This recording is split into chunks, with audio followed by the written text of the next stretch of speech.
Donald Trump attempted to speak to reporters before taking his first flight on his free plane. And you get a free plane. Donald Trump was confronted about the conflict of interest with the plane and the new financial disclosures where we find out that while tens of millions of Americans are struggling, Trump made $1.4 billion in 2025 just from crypto and tripled his net worth. A reporter says, critics say you're profiting from the presidency. And Trump goes, only because the stock market is so high. But to critics who say you're profiting off the presidency, Mr. Well, you know why I'm profiting? Because the stock market's going up. Everybody's profiting. If you have a 401k, how's your 401k done? It's about up 85%. Thank you, President Trump. Thank you. Trump is literally standing in front of a plane gifted to him by the Qataris, which might become his personal plane after he's done being president. And he says he's not profiting. Don't look at the $400 million plane plus the taxpayer cost of refitting the plane. I'm not profiting from the presidency. No, not at all. He was then pressed on the financial disclosures showing, hey, look, you made $1.4 billion off of crypto. And Trump goes, no, I don't get involved in that. I don't know anything about it. Your financial disclosure shows you had a very lucrative year last year. What message does this send to average Americans, especially those I don't get involved in my personal. We have funds that run my money. Well, you are benefiting. Well, I've made a lot of money before I became president, and they invest my money, and I don't talk to them. I don't even speak to them. So I have many people, I don't know what they call it, closed accounts or something. You put your money in, and that's it. I don't talk to them. They're big institutions, and they run it. But yeah, I've had a great career. In business, I've had a great career. Yeah. About conflict of interest. I don't know if I've had a better career in politics or business. But you know,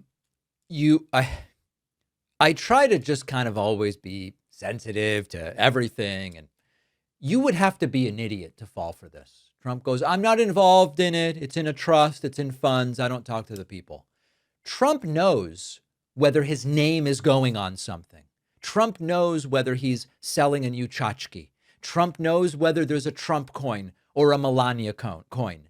And when to the degree that his kids are managing a lot of these businesses, of course, Trump knows what's going on. The idea that I don't know, people manage it. I don't know what's going on. Really? You have no idea that there's a world financial, whatever it is that they're calling it, and it's a crypto company and you're making a ton of money from it. You have no idea about that because your kids are running it. Come on. Are people this stupid that they would fall for that? First, really quick, a word from our sponsor. I used to think that my phone was good enough for recording meetings until I actually needed to do a bunch of follow-up, find something I missed. And if you miss one detail, all of a sudden you can't follow up correctly and you've got to listen to your entire recording.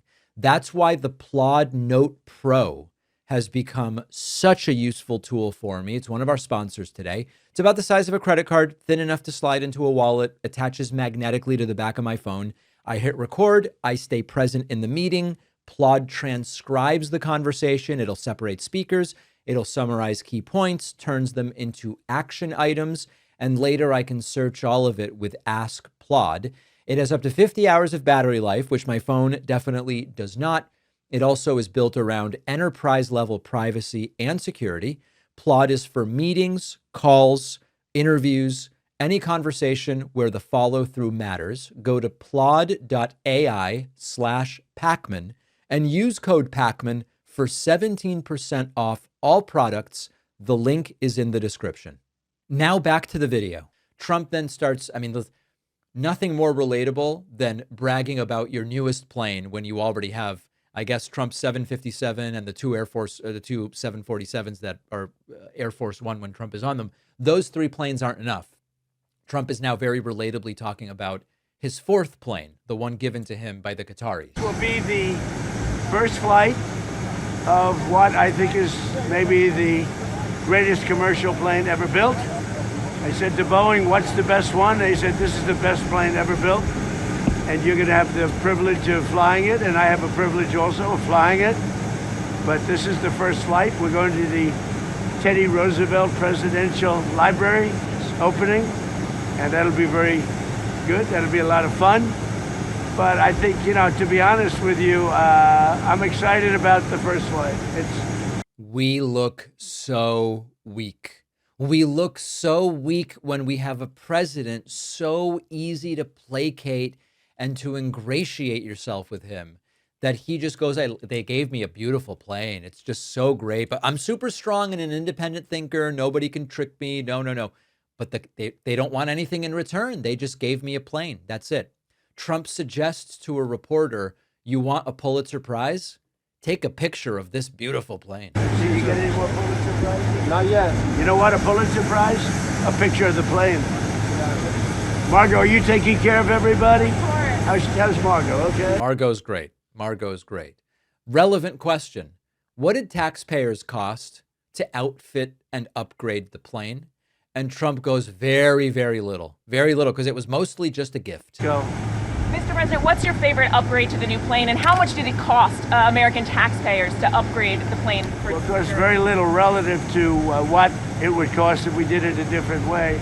So this was a gift from a country that's treated us very well, and they're an ally of us over in the Middle East, Qatar. Right. And I went to Boeing. I said, "Who has the best one?" They said, "Qatar." There's never been a plane like it. Frankly, we couldn't build a plane like this because we wouldn't be willing to spend the kind of money necessary. They spent top dollar. So the head of Boeing said, this is considered the best 747 they've ever built.